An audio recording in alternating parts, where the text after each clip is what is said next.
En Asie, les pays sont confrontés à une vague récurrente de températures caniculaires qui ont pulvérisé les records saisonniers. En Europe, des incendies de forêt ravagent des régions de Grèce, de Croatie, de Suisse et d'Espagne, consumant de vastes étendues de forêt et déplaçant des milliers de résidents. Aux États-Unis, plus de 100 millions de personnes sont sous le coup d'un avis de chaleur excessive, alors que les vagues de chaleur brutales s'étendent au-delà du sud-ouest, atteignant le sud profond et le sud-est. Le Moyen-Orient et l'Afrique du Nord sont loin d'être épargnés. En Tunisie, les températures frôlent 50 degrés Celsius, accompagnées de vents brûlants qui exacerbent les conditions arides. Un incendie de forêt continue de faire rage sur l'île de Rhodes, l'une des destinations de vacances les plus populaires de Grèce. 19 000 personnes ont été évacuées. Les médias locaux indiquent que plus d'une dizaine d'avions et plusieurs dizaines de camions de pompiers ont été envoyés pour combattre les flammes. Les bénévoles de l'île grecque de Rhodes poursuivent leurs efforts pour lutter contre l'incendie. Ils demandent une aide internationale pour stopper l'incendie.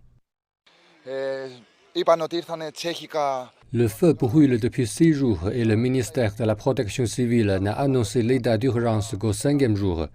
Ils ont dit que de nombreux pompiers européens étaient venus en Grèce en soutien, mais ici nous n'avons vu personne.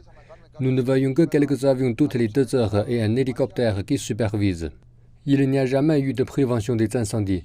Tout ce qui a été fait l'a été par des bénévoles et des habitants des villages voisins.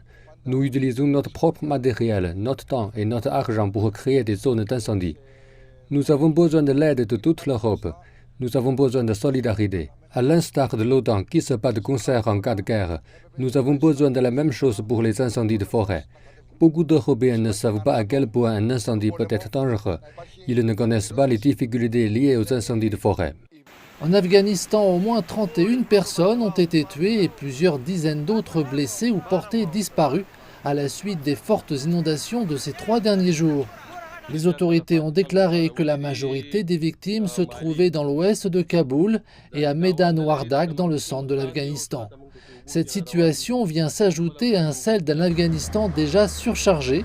En avril, l'ONU a déclaré que le pays était confronté à sa 3e année consécutive de sécheresse et à sa 2e année de graves difficultés économiques, conséquence de décennies de guerre et de catastrophes naturelles.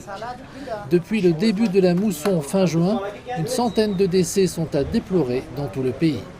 L'état d'urgence a été déclaré dans la province de Nouvelle-Écosse, dans le sud-est du Canada. 4 personnes sont portées disparues, dont 2 enfants, après un déluge dans la ville de Truro. La tempête a commencé vendredi, déversant plus de 25 cm de pluie sur certaines régions en seulement 24 heures. Une quantité de pluie qui tombe habituellement en 3 mois.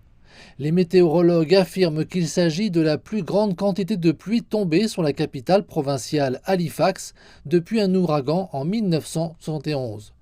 Les inondations ont endommagé une voie ferrée, emporté des routes, affaibli des ponts et submergé des bâtiments. Des opérations de sauvetage sont en cours.